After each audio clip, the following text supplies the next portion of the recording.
Oh, good morning mga katropa. Good morning. Talagang tag-ulan. Ingat-ingat tayo ha. May bagyo na naman na parating. Grabing baha.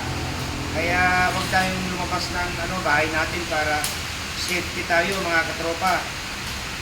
Ito na po yung natin, part 2. Itong inassemble namin na gagamitin po sa resort na parang magiging entrance.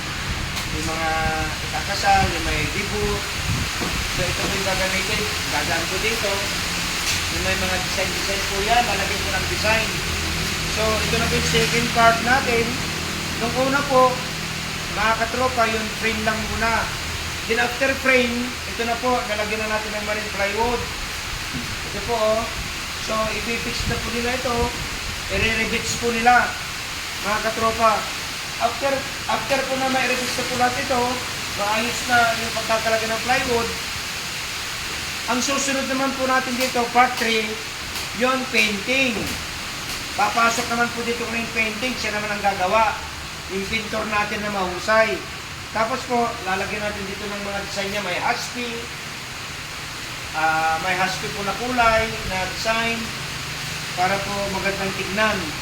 So, after siguro pong this week, after na itong linggo ito, may deliver na natin sa nagpagawa na client.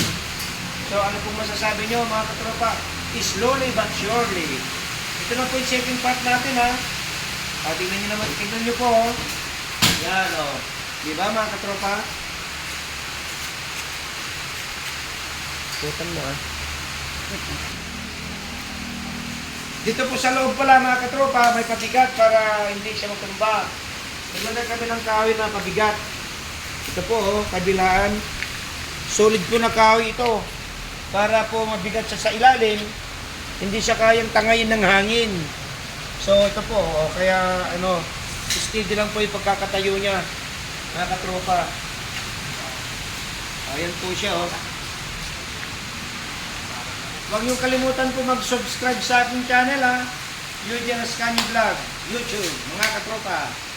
Good morning, everybody. Have a nice day.